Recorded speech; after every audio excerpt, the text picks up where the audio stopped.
Welcome to the final afternoon of the GamesEd Summit on our second day of Pathways. And today we now have a fantastic session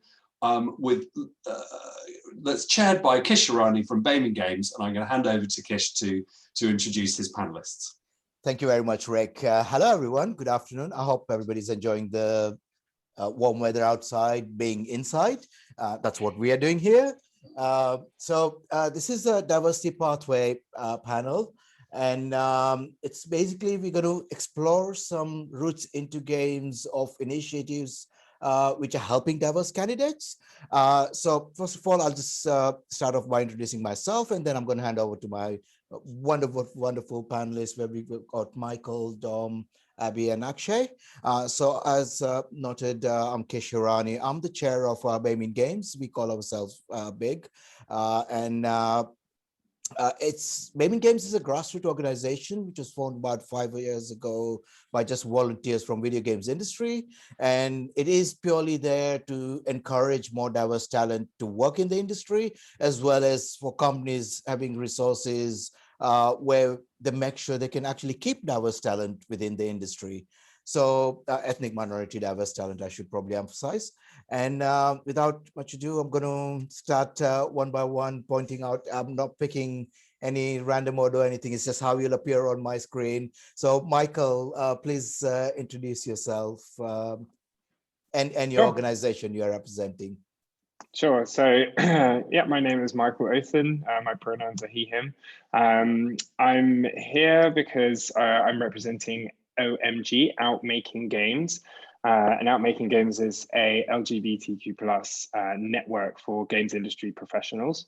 So similar to Bayman Games, kind of we exist to bring together the community of LGBTQ+ professionals and also help LGBTQ+ individuals try and get into the industry. I'm also a co-founder of a mobile game startup called Included Games. It's my third mobile game startup, I think. So I'm here I could also talk a little bit about that. As you might have guessed with the name Included, it's all about inclusion. And so it's inclusion and diversity within the industry is a topic close to my heart. And hopefully I can help talk about that here today as well. Yeah, certainly. I think we should talk about that later on. Thank you for your intro. Next on my screen is Akshay. Akshay, please introduce yourself. Hey everyone, I'm Akshay. I'm basically a game developer at a mobile gaming startup called Love Shack. I've been there for like 9 months now. I'm also a co-founder at an indie game studio, Wordplay, which we started about 6 months ago. So we are a team of 4 there. Again, we're quite diverse in what we do and what kind of products we want to make. And yeah, that's me. Thank you, Akshay. I've actually got a question just because you said you started 9 months ago, but I'm going to ask that afterwards because if we ignore that there's a pandemic and people are working from home, then I don't think we are up to date with a good panel. So I'm going to come back to you on that. I've got next Abby. Abby, please introduce yourself as well as the org you represent. Hey, yeah, so my name is Abby and my pronouns are she, her. I work for Unity Technologies as a senior technical program manager, which I'm happy to answer questions about in the chat if there are any, because it's a bit of a unique title. I also am a Bayman Games mentor, which is how I know Kish very well. It was really exciting launching that last year. So yeah, I work as a mentor with BIG. I'm also a special effects charity ambassador and a Women in Games ambassador as well. So I'm quite widespread in the diversity conversation around games, and I'm really excited to be here on this panel. Thank you. And last but not least, Dom, please introduce yourself and the organization you represent. Hi everyone, my name is Dominic Shaw. I'm here to represent Autistica, who are the UK's leading autism charity. I'm one of their Autistica Play ambassadors, so I specialise in working in the games industry to promote not only their activities, but also to spread awareness around neurodiversity and autism to get not only players, but industry professionals in the know, and also actively making positive changes, such as getting autistic talent into the talent pipeline or autistic representation in games, which slowly but surely is happening. In my day job, I'm also the Equalities, Diversity, Inclusion Coordinator for UKI, which is the UK's trade body.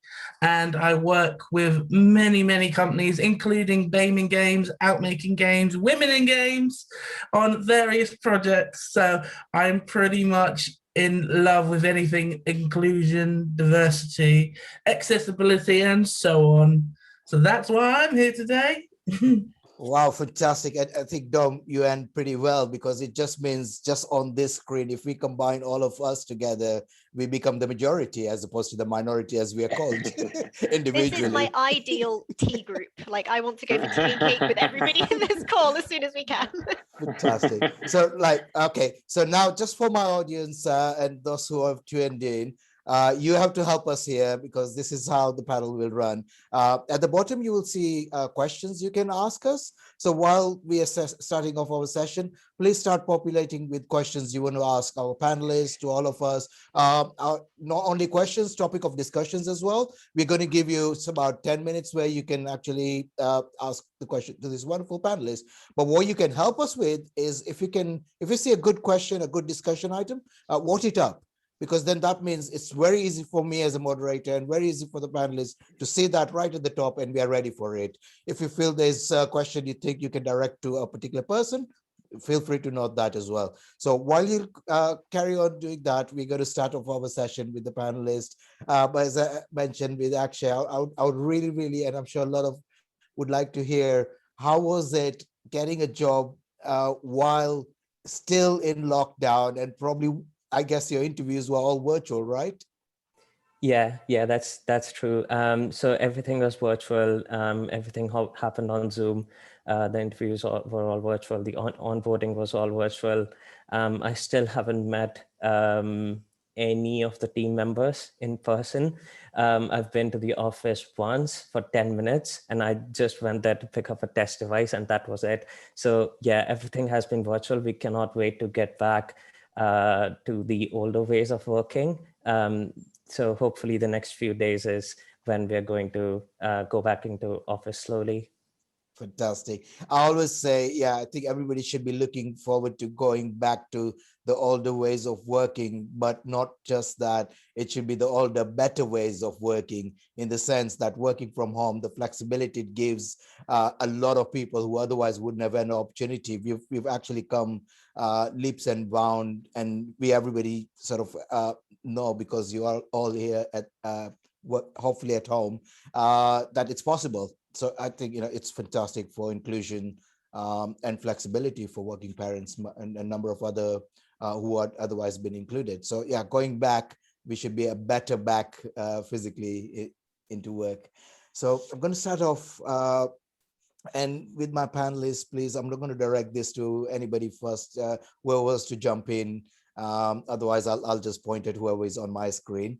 So I would love, and as our sort of roots into games, I would love if you can give us some roots, especially individuals who might feel, because they're a minority, there might be some challenges. Maybe some might be just down to perception, and some which you're probably aware of is quite a real issue, where they could get some tips on to things to look out for. So yeah, if you can start with that, and then I've got a follow-up which I will ask again, so you don't have to remember it. I would love recommendations for studios and companies, not just for individuals, on what you think would be, if they should be doing to attract diverse talent. But as I'll ask that afterwards, but if you could start off with just for individuals, who wants to go first? I can go first. Go for it, Dom. So from a neurodiversity background, obviously one of the many challenges for individuals is it's not very obvious if you're neurodiverse. And I don't mean that as a to yourself perspective, but for anyone interacting with you.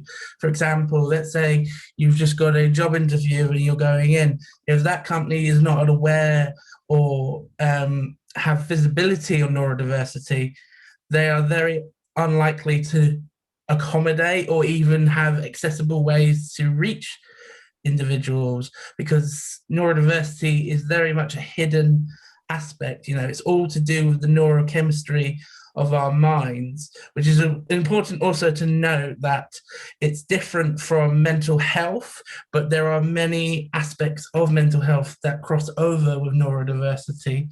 I could easily go into explanations for that another day, but because it's hidden, it's obviously harder to kind of go, it's harder for an individual to go, oh, I'm neurodiverse, you know, what does your company do? So it's not only a challenge for the individual, but it's also a challenge for companies to kind of go from a starting point anyway, to go, oh, what do we need to do? How do we help? And I guess one solution I would want to suggest for individuals coming into the industry is definitely be as open as possible around your neurodiversity. It might seem like quite a challenge, but actually one thing that's really good about the games industry is that if you're willing to speak, willing to talk, people are there to listen and hear.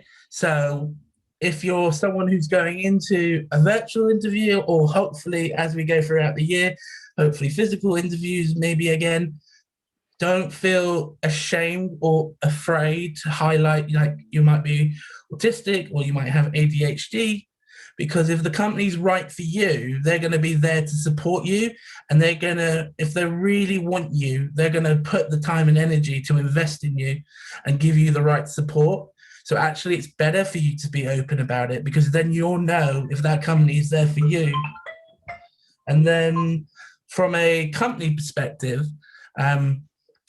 people can find resources online, but obviously the hat I'm wearing today as an Autistica Play Ambassador is Autistica run a workplace program called DARE, where they help companies not only think about ways to make their workplace more accessible to neurodiverse individuals, but they actually give them all the resources and tips on how to actually train their staff to be accommodating to the wider neurodiverse community, which does cost a bit. But regardless, if you are interested in kind of jumping on the ladder and finding out about neurodiversity, obviously the first step you should do is get in touch with Autistica or similar neurodiverse charities, because they are always there to help. They want to help so they can get more talent in the talent pools and see that greater representation in our industry and other industries. Thanks. So those are my two solutions, both for individuals and companies.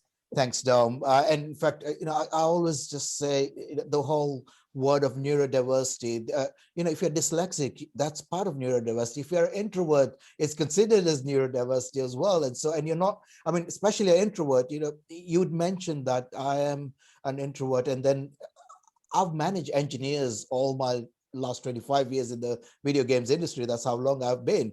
And most of the best engineers are introverts, and that's actually a strength. And there's so much of that where you can find and make it more positive, especially with ADHD, your attention to details and things which come across. So I think that sort of tips also are very, very useful. In my example, I'm dyslexic, actually. I've always been, but very, very earlier on, and I was born in Kenya and went to school in Kenya. It was very much of like, right, just get on. There's nothing like dyslexia or so. So it was pretty much of a whole of almost teenagehood, being told it's just in your head. And then came to Britain, and obviously that was a bit more recognized. But because of the way I was brought up, I was very shy. I just didn't want to mention that. But now, and it's, at this age, at 25 years in the industry, I'm now confident where in a meeting, I'll just say, hi guys, we're going to start the meeting. I am dyslexic, so I can't focus on taking notes as well as writing and speaking. Is there anybody who wants to take notes? And I always just say that, especially if you've not assigned that, and there's nothing wrong with that. So, okay, I'm going to move on to Abby. Abby, if you can give us some.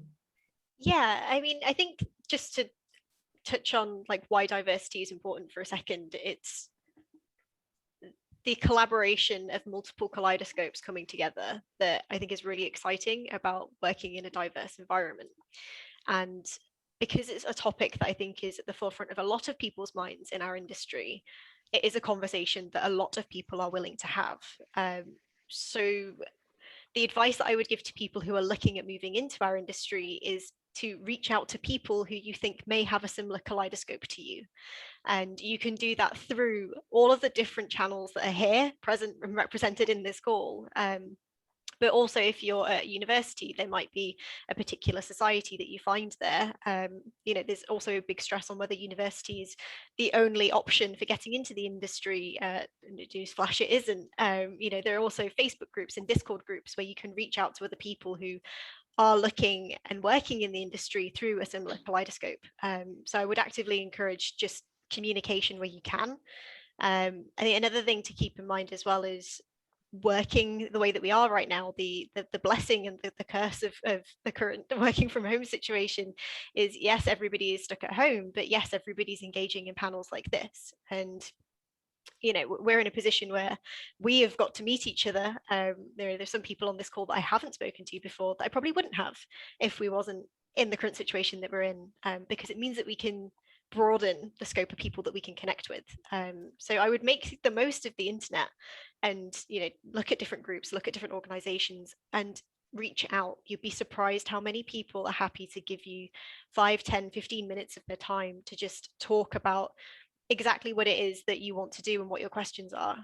It's building that foundation level of communication with people who are already doing the thing that you're doing.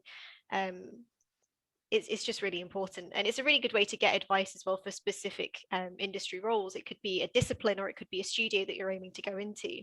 You could find somebody in one of those roles or studios that has a similar kaleidoscope, reach out, ask about their journey into games and, you know, how they got on with it. And it's a great place to start, I think. Yeah, and I think I'm going to re-emphasize what you just said, Abby, in terms of now in the time we've gone virtual, it means the entire world is just your screen here.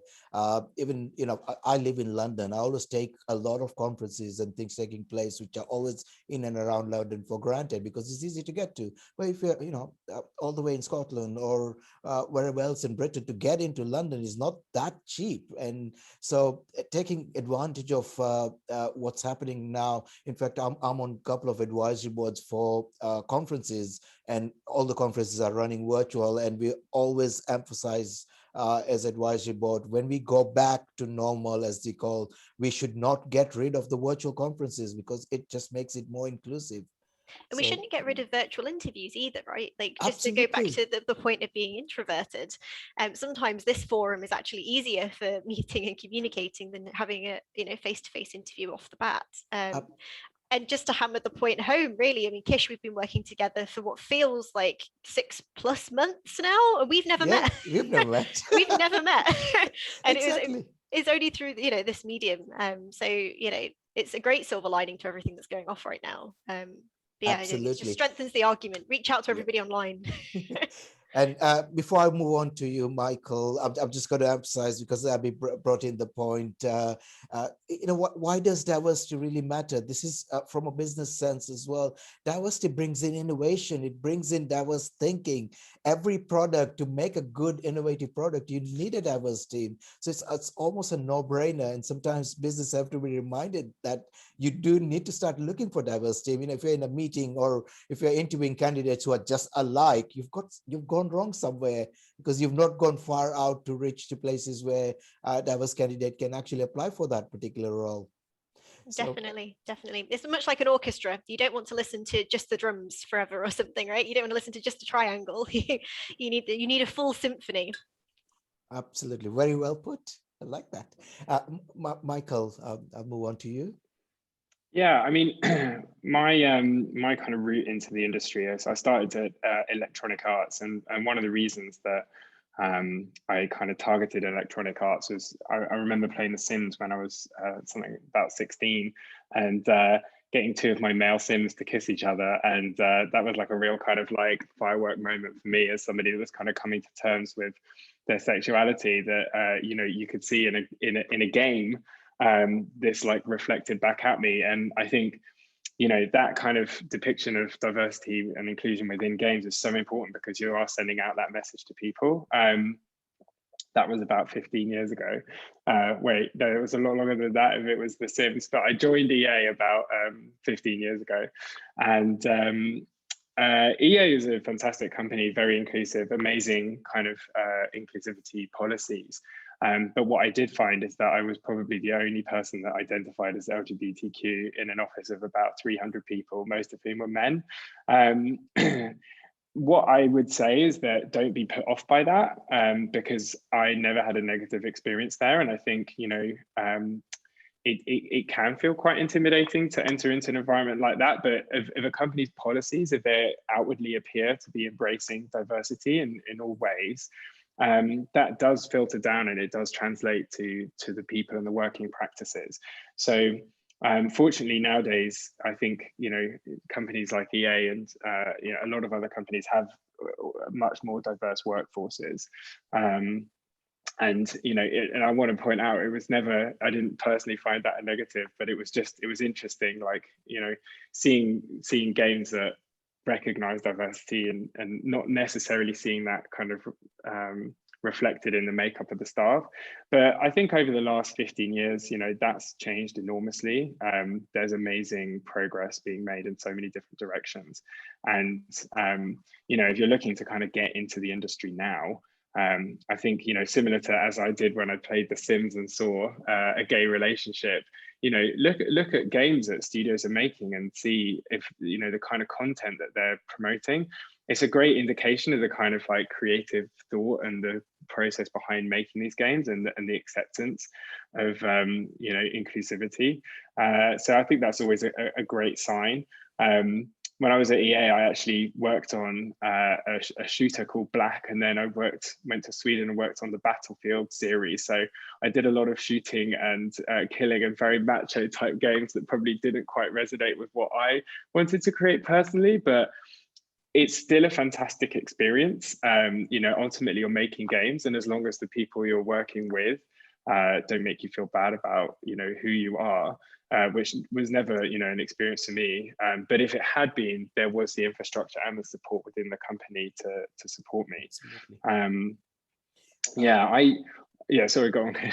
No, I was just going to say, because it reminds me, and I get this all the time, and having been 25 years in the video games industry, which is forever, and probably some of you are not even old enough to be 25, probably. I found the industry always as a separate, like with any creative industry, you've got the business side where you'd hear all the sort of stereotypical issues about it being unfair or and unfortunately that then grabs the headlines, whereas in the creative side is I hope everybody agrees, but it's very merit-based.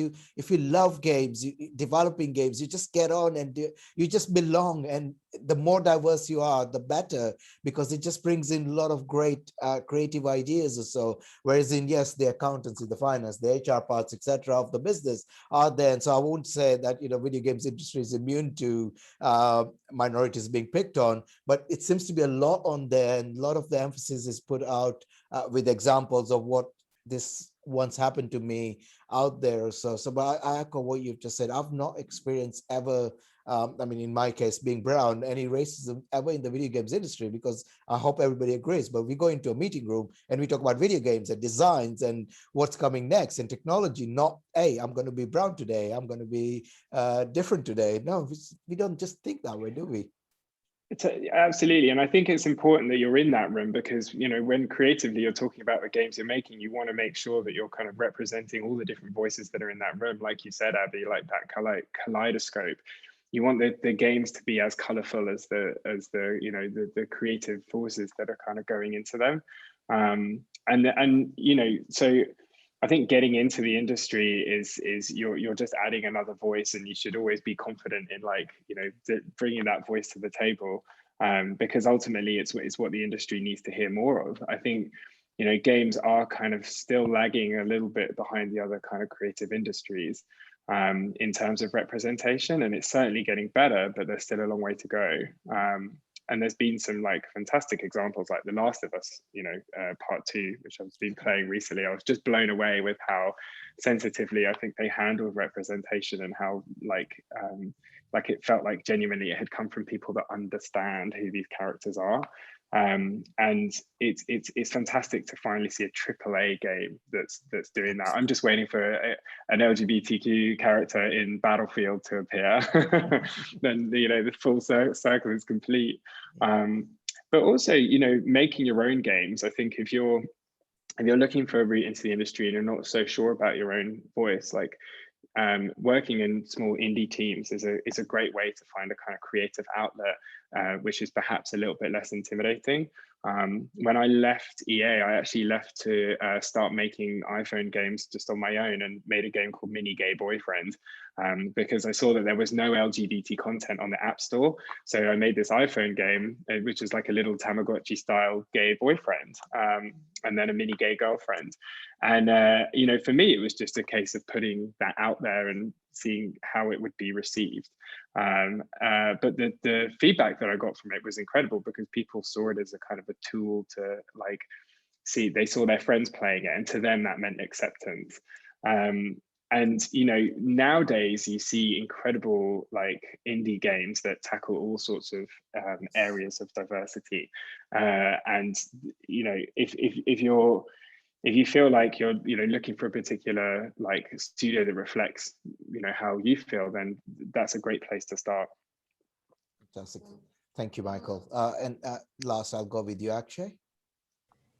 Yeah, so before I go to my views on the like the pathways you can take into the games industry, I just wanted to bring up a quick example of this post I saw on Twitter, where this person was trying to enter their last name. This is not games related, by the way, but they were just trying to enter their last name into this form. And it said you have to enter a minimum of 3 characters, while their last name was YU. And this is more about awareness, just having sort of that awareness in the team, or having diverse candidates on the team which belong to sort of every background, and your product kind of is complete. You are immediately looking at a more complete product. You're immediately looking at a bigger audience. So I think it's easy to do that. And I completely encourage a lot of the companies to start doing that, because it not only makes your product great, but it also, I think it helps you in increasing your business. My journey into the games industry has been, I believe, has been quite different from all of the panelists here. I'm originally from India, and it's a lot of hurdles being from India itself, because you have to look at the games industry, the kind of games industry that exists in India, which is quite small. There are not a lot of companies here. Not a lot of people consider a career in games a real career. If you tell the parents that you're going to pursue a career in games industry, they would basically be like, that's not a real career. So I had to basically cross a lot of hurdles. I consider myself privileged in the sense that I was able to pursue a master's in London, and then basically start a career in London. And I was, again, fortunate enough to be picked up by Love Shark, which is one of the, well, it has been one of the best organizations that I've worked at. They're open. They always encourage diverse applications.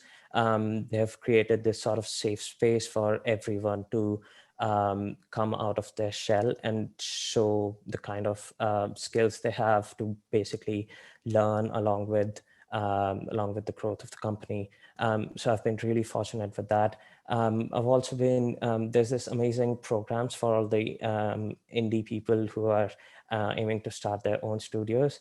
It's something called Transfuser, organized by a UK Games Fund.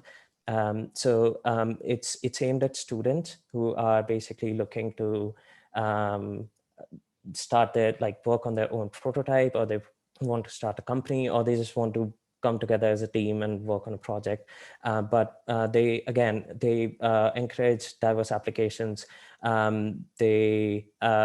Basically, if the prototype is good enough, you can apply for the UKGF grant and then basically get yourself set up as a company.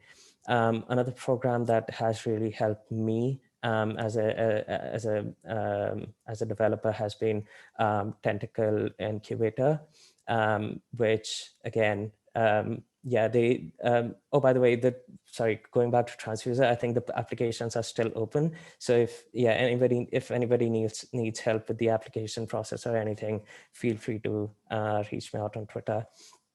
So the Tentacle Incubator is again a really helpful program for diverse candidates. They just had a cohort of 12 people. The program started, I think, last month. And if you are basically a studio or an aspiring co-founder of an indie game studio, definitely look into what that program has to offer. They have a wonderful crop of mentors that you can choose from. They have a wonderful amount of sessions that you can learn from. So I would definitely recommend looking into all these two programs. Fantastic. And Dom's already put in the links, so thanks for that, Dom. And that takes me well into companies. What should companies do? And in fact, just more on behalf of everybody, just echoing, it's like if you're in a meeting room and everybody's yes, let's do that, then you should be worried, because then there's no innovation, there's no diverse thinking going on there. There are a number of times and number of companies, projects people have worked on where everybody thought this is the best thing ever we are building, and then suddenly when it comes out, nobody really likes it, because that's the problem. It was just a bubble. You were talking amongst yourself, and everybody was just patting each other's back and just saying this is the best thing ever, and you just didn't have a diverse team at all. So what can companies do? Just very, very quickly, by the way, with all these things, time does fly off pretty fast. What can companies do to attract diverse talent? Who else should Abby, you want to take this first? Yeah, so I think first and foremost, actions speak louder than words. And I think because diversity is a really important conversation that is at the forefront of a lot of people's minds at the moment in the industry, there's a lot of talk around it, which means every time you go onto a company website, you'll normally find some sort of conversation happening. All I would advise is, do your research and actually see what action is being taken. I think it's really good for studios to actively be involved. It's one thing to say that you care, and it's one thing to say that you are so supportive, but it's another to go and do and be an active participant in whatever the event may be and whatever the cause may be, whatever the conversation may be. I think it's important to get involved. I think another thing as well that at least I can speak about from the perspective as a woman is it's incredibly frustrating when you visit websites and the only woman at the studio is plastered on all of the company pictures, right? It's really frustrating, because it becomes very quickly apparent when you go for like interviews and stuff, when you see like, oh yeah, there's the one person. And I'm sure it's the same for other minorities. It happens so often. I think more than studios saying that they care and they are diverse, they should put their hands up to the fact that they may have changes to make, and openly having that conversation about the fact that they've identified a problem and they know that they need to move in a direction is more effective than putting the one woman you have in all of your studio photos. I say very good on your recruitment page, being very candid, saying we are not diverse enough. We are looking for diverse candidates. That magic word, we are looking for diverse candidates, is, your Twitter feeds, wherever you're sending out, make sure you say you're looking for diverse candidates as opposed to here's the position. It makes such a difference. It does. It's leaning into like active and reactive listening.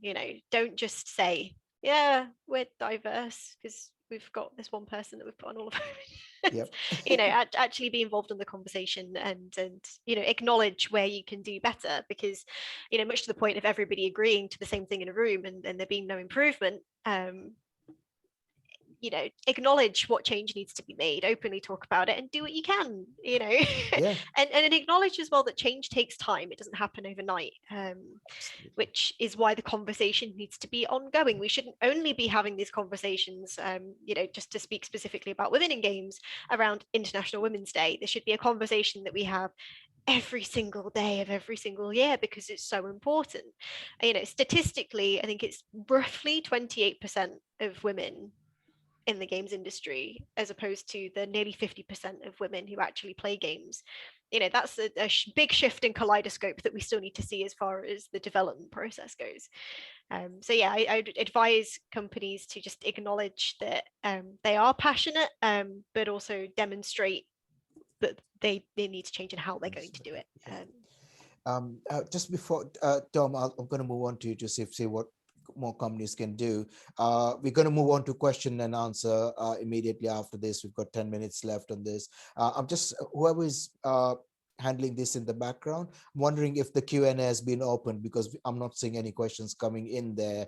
If they're put on chat, then they'll probably disappear and we can't see them. So if they can start putting questions in the Q&A, which is just at the bottom there, it might not be enabled because we're not seeing any of them in there. But while that happens, Dom, what would you recommend for companies they could do? So it's quite a mixed one, because obviously I said before, so definitely reach out to organizations. But I think Abby's really spot on the head in the sense that companies need to demonstrate that they're making change, but also not have PR shine. Because the big reason why I'm so passionate is because I've experienced bad companies that have treated me badly. Like I had one company that I shall not say, but let's just say they got rid of me illegally and used my autism against me, which is a really toxic work practice. And that's, although bad, it's really good to know that there are 10 other companies trying to make it better and work towards something. And I think an aspect of that is for companies to be open and kind of not, obviously we're all scared to kind of highlight our negative issues, but actually if you're transparent and open, like, oh, we may not know too much about this, but we want to learn. A bit like you said, Kish, about putting that in a job advert. Like we want diverse candidates, we want to learn and improve. Being adaptable and always learning is something that we do naturally as humans. So from a corporate level, that should be embedded into the culture to thus make it inclusive. And I think that's something that I'm personally, through the work I do, trying to encourage companies to do more, because actually I personally don't want to, again, for a neurodiverse individual, I don't want them to go to a company, may they be involved in the work I do or not. I don't really want to see stories where they've been treated badly, not because they're stories of negativity, but the fact that negativity has happened in the first place, when actually companies can do really simple, practical things by getting in touch with other companies, networking, knowledge sharing. There's just these simple aspects, and all they need is encouragement through the culture within the company internally, but also encouragement externally through their promotion. And it's a big ask, but it's something that I know everyone here, myself and loads of other individuals, are going to challenge and really push and strive for, because at the end of the day, we've got to be real about the situation. There are some, like when the games industry can be toxic, there is toxicity, but we've got to look at that toxicity, acknowledge it, and strive right through it. Like a bit like a snowmobile plowing through the snow. We just got to make the pathways and really make it clear and accessible to allow not only companies to thrive, but also individuals to thrive and flourish within game careers. Oh, absolutely. Yep. And I think that's one of the key things, that it's always individuals who tend to start, but if there's no structure within that can handle and let such individuals abuse, like I'm very sorry to hear, Dom, about what you went through, but that shouldn't have been allowed. And I'm pretty sure the company itself would have frowned upon that sort of action, but because there's just no mechanism in place to trap that, it means the individual can actually abuse that. And a lot of those individuals tend to be the managers and the leaders as such.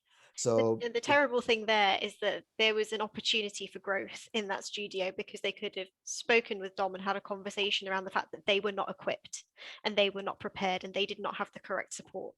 absolutely. And that could have been a whole growth process that could have happened if they just started the conversation. Yes, absolutely spot on. Either of you, Akshay, Mike, do you want to add on to this? Sorry, Michael or Mike, whichever you choose. Oh, Michael, it's fine. Yeah. Yeah, no, I would also just say, like, obviously this is easy advice to give and not always easy to follow, but like, you know, if you go into a job where you don't feel like you're being recognized or respected, you know, don't be afraid to demand that. And don't, like, you know, it's even something when you go into an interview, don't feel afraid to ask the interviewer like what their policies are and what they're doing, you know, realistically, practically to support diversity and inclusivity. I don't think that's you know, something to hold back on when you're in an interview. Just always remember, like, if you're trying to get into the games, you're interviewing the company as much as they are interviewing you.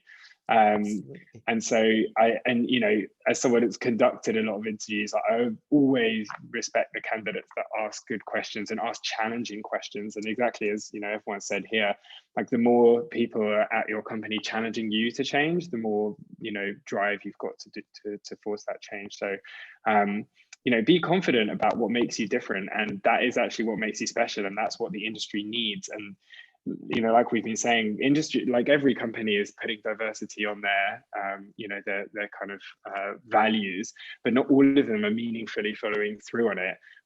But it's the kind of be the change you want to see that you can do. So be confident about being that change. Right. But, before I move on to Akshay, I've got two questions which have come in. If all of you can just please help me, we'll only have time for one more. We're going to be running out of time. So if you could just vote up whichever question you feel we should answer to the ask the panelists. Akshay, your views on this? So I'm just going to build up on what Michael said. Having this sort of a mantra that we are diverse doesn't help. Like, just having it somewhere in your company documents and saying that we are diverse doesn't help. You have to actually work on it. If it is what it takes, just, you know, in your monthly meeting, that should be in the slide that we are diverse and we are looking to basically hire diverse candidates. Keep acting on it. If the culture is not diverse yet, then keep repeating it until the culture has been ingrained into the company.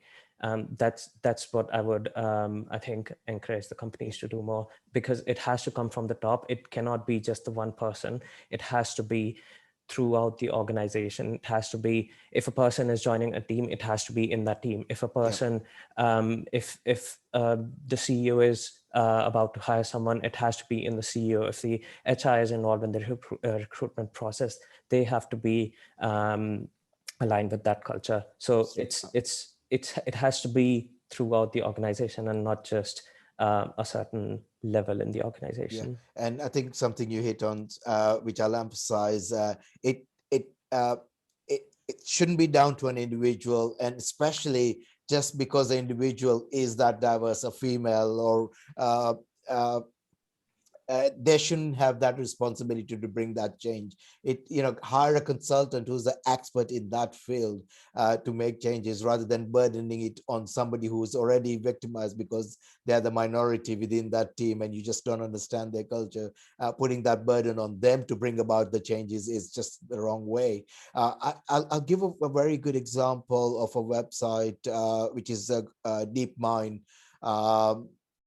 DeepMind has actually got their recruitment site, almost every keyword, which I'll try and put a link, but it's an AI research company. It's owned by Alphabet, so it's a sister org to Google. And they put down why we need diverse people, why we need neurodiverse people, because that's what they're doing. They're doing machine learning, AI, and they actually justify why we need these people, because then that empowers individuals to say, wow, I didn't realize what I thought was my disability or which counts as negative. That website's actually telling me that's what they're looking for. So I would certainly say, especially the creative video games industry, that we are looking for individuals who are different. You know, one person who's just obsessed with tanks or something like that, and that's the type of person you really want to recruit. So I've just and I've got, I think we're about to run out of time as well. So in fact, we have run out of time. So the questions, Michael, I could see you're already replying by typing it in. So thank you very much for that. I'm just going to end this. It's a complex. Yeah. So Alan, I show you some answers coming through, so it'll come through on that. We've run out of time, so just very quick to our panelists, just going around is thanking you all. But if you could just very quickly put, you've already done that, some of you, a resource or some something which somebody can look to or read further on in terms of a good initiative out there. If you have time, if it's very quick, initiative you just think just completely lacks, and we would love to see that. I know it's a very lengthy sort of way, but very quickly, let's go with Akshay first. If you don't have anything, by the way, just say everything we've already said. I mean, I've already mentioned the two initiatives that I've, absolutely. yeah. So Transfuser accepting applications. So if you're a student, please apply. Fantastic. It's an amazing platform. All right, Abby, have you got anything? I've dropped the 3 links for the 3 organizations organizations that I'm part of in the chat. And yeah, just reach out to me on Twitter if you want any direct support. I'm more than happy to have a conversation. Excellent. And Dom, have you got anything you've missed out? Autistica Play and Raise the Game, anything and everything. Go to for neurodiversity and autism stuff, Autistica Play, anything else, EDI, Raise the Game, which I pretty much manage. So you'll be able to contact me. Fantastic. And the last, Michael, you have the final say. Just check out Limit Break, which is a mentorship program, and it's something that OMG are working with. And of course, come and check out OMG if you're interested. Fantastic. So I'm going to end with like the wealth of links and names we've given. We've all put our Twitter handles as well. So if you are way too fast with links, please drop us a note and we'll help you. We are all here in the video games industry combined. We just want more diverse, amazing talent to work in our industry. And I'm going to end there. Thank you very much, my panelists, and pass it on to Rick. Thank you very much, Kish, and our panelists. What an interesting, inspirational session, and so much to cover in such a short amount of time. I think we're going to have to double the length of time on this panel next time, so that we can cover all the different angles. What I'd also say is that if you go to the gamescareersweek.org website, you'll find it's a neutral ground which links to all of these different schemes. And if you run one of those schemes and you're not there, please get in touch and we'll make sure that we link through to your scheme. Now, I'm going to ask everybody to come back at 2:10, where we've got at least one of the schemes that has just been mentioned. We have Callie from Payload Studios, who's going to be talking about their new incubator. And we've also got Bolton University and Fabric, who are doing some fantastic work. And these are some groundbreakers who'll be sharing their schemes, bridging the gap between games education and the games industry. Look forward to seeing you at 10 past. Thanks, everybody. Thank you.